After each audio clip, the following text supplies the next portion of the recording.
torture you, take my hand through the flame. I torture you, I'm a slave to your games.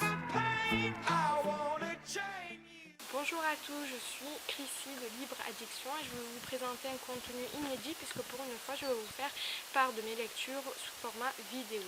Donc je vais vous présenter mes lectures du mois de juin, juillet et août. Normalement pour une personne normale ça représenterait des lectures d'une semaine, sauf que moi je suis une vraie limace donc je ne suis pas comme tout le monde. Je vais vous présenter un premier livre, il s'agit de Je me libère de mes phobies de Jérôme Palazzolo qui était un professeur, c'est un livre qui m'a été envoyé par Babelio et par les éditions PUF. Donc c'est un livre qui permet aux phobiques notamment de se libérer justement de ces phobies. C'est un livre contenant des petites anecdotes, des petits mémotechniques, des petits questionnaires qui peuvent amener le phobique à se guérir en quelque sorte lui-même et qui permet aussi de comprendre la maladie, d'où vient la phobie, comment faire pour se sortir de cette phobie, etc. Donc c'est un livre qui me tient particulièrement à cœur puisque ma soeur est phobique, elle a développé une phobie scolaire il y a pas mal de temps et donc c'est un ouvrage que j'ai beaucoup aimé, qui est très instructif, qui se lit assez facilement et qui est vraiment prenant. Ensuite, je vous présente Dentelle et ruban d'argent d'America Grace. Donc il s'agit d'un premier tome qui s'appelle Jeu du sort. Donc je l'ai reçu grâce aux éditions Plume Blanche. C'est un livre que j'ai vraiment adoré. C'est vraiment un conte merveilleux et la plume est vraiment très poétique de l'auteur. Donc c'est l'histoire d'une ville, Fort Willbrook, qui se situe dans un confin. C'est une ville enchanteresse où la méchanceté, l'avarice des personnes est condamnée. Et donc cette ville est continuellement dans la magie. Donc on suit un personnage qui s'appelle William, qui est l'héritier d'un grand magicien et qui est surtout le fils de celui qui a bâti Fort Willbrook. Il a deux âmes sœurs, donc il y a sa sœur Anna, qui elle est le ruban, et une jeune fille, Wendy, qui elle représente la dentelle. Toutes les deux sont malades, et donc on arrive à un point final où on devra faire face à un deuil et à reconstruire le soi. Le troisième livre, il s'agit de Miss Peregrine et les enfants particuliers de Ransom Grimm. C'est un premier tome, donc j'ai les 3 tomes. J'ai acheté directement la série entière pour ne pas avoir à attendre.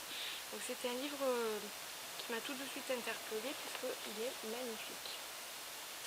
Donc, tout au long du livre, il y a des petites photographies qui sont parfois vraies ou parfois ce sont des montages.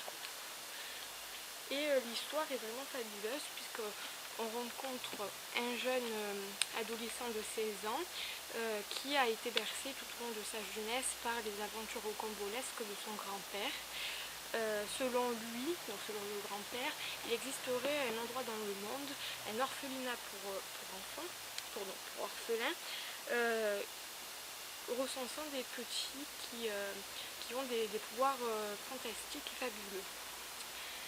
Donc par exemple voler dans les airs, une force surhumaine, etc.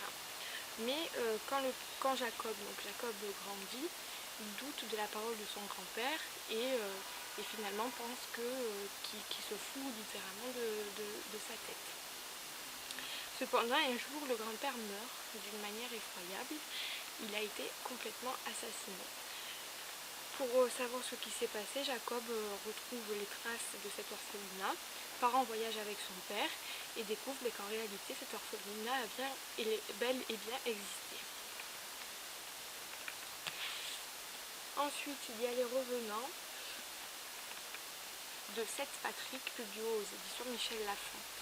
Donc Les Revenants, il y a une série qui a été adaptée, une série française qui a fait succès il y a pas mal de temps, qui a été diffusée sur Canal+, que je n'ai pas vu.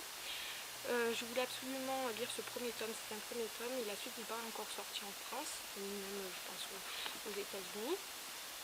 Donc ça raconte l'histoire d'une petite ville qui a connu ces lots de drames, donc des meurtres, des accidents, des suicides, etc.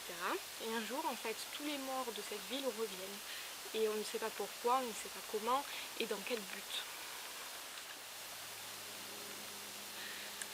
Et enfin, il y a La destinée de Mathias de Michel Fanelli qui m'a été envoyée par les éditions Baudelaire. Donc j'ai lu à peu près ça comme page.